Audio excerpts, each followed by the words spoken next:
Right side. 2 minutes, and James, once again, is going to be doing his excellent job of letting you know when. Thank you.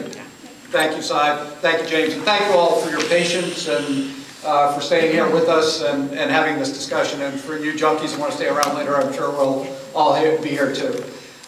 You've heard a lot of us talk about the differences between us. You talked about why we want to run for Congress. But I'll tell you one thing. What this election in 2008 is about the future. And what drives the future, what fuels the future is ideas.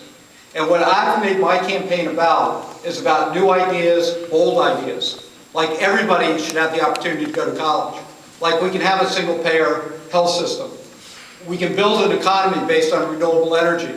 And equally, if not most important, we can end the war in Iraq. And I'm the only candidate, and our campaign's the only campaign that has issued a detailed agenda of specific ideas that we think that will carry Maine and this country into the future. And it's called New Direction for Maine, a New Direction for the Country. And I'd ask each of you, if you have the opportunity, to go and look at our website and see what we have to say about the economy and see what we have to say about environment and see what we have to say about ending the war. And really ask each and every one of us, who does have the ideas to carry this state and carry this country into the future? And the last thing I just want to say, Al Gore, when he won the Nobel Peace Prize, he said, if you want to go forward quickly, go by yourself. But if you want to go a long way, go with a lot of people. And my campaign is not about me going forward quickly to advance my political career. My campaign is about working with all of you and everybody in the 1st District so that together we can go a long way. This event, this is one of many we've done, and each one I always learn something new from these events. I'm going to take a little bit a different approach to closing and talk, instead of talking about specific policies, talk about where we are as a country and what I think needs to happen and what I think our next member of Congress needs to be involved in doing. When I was first elected to the legislature, we were in a crisis in the state of Maine. It was during the McKernan years. And we had Democratic leadership, John Martin and Charlie Prey in Augusta.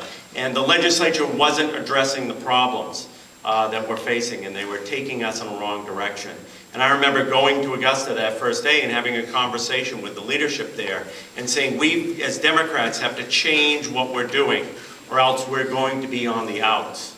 And sure enough, in 1994, we lost the majority in the Maine State Senate.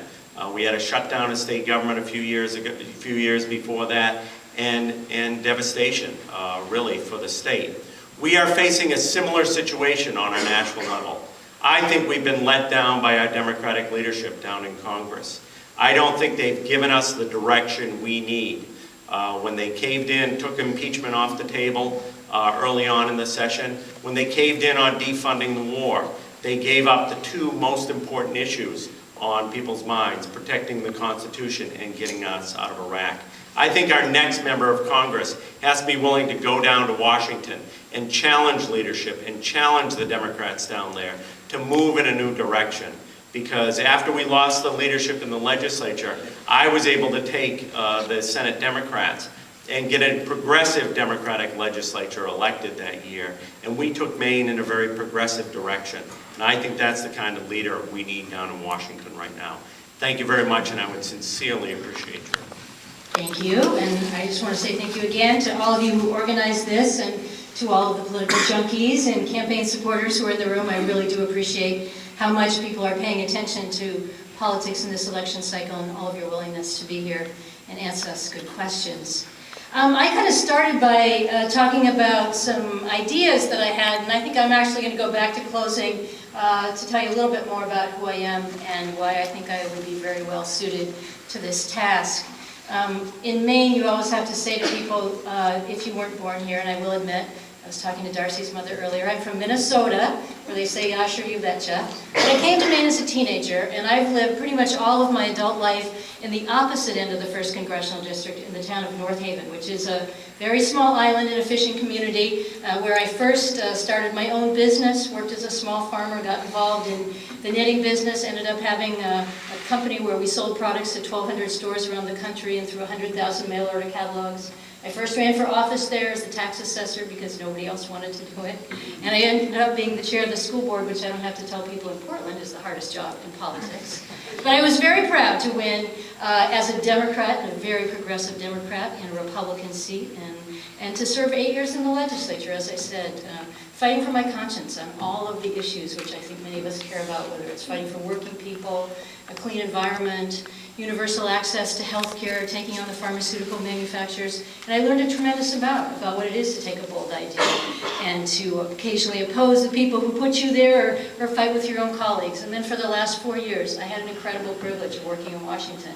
And I've sat in the offices of Nancy Pelosi and Harry Reid and often talked to them about things they didn't want to hear: public financing of campaigns, the ethics law, media reform, things that Democrats weren't always good about. But I know that if I have the good fortune of being elected to Congress and representing what is a district that's driven by values and common sense and people who are progressive, I can hit the ground running, and I can do so as someone who knows how Congress works, who comes from a small community, never gives up on those values, and will always fight for the things that you care about. So I too am asking for your support tonight.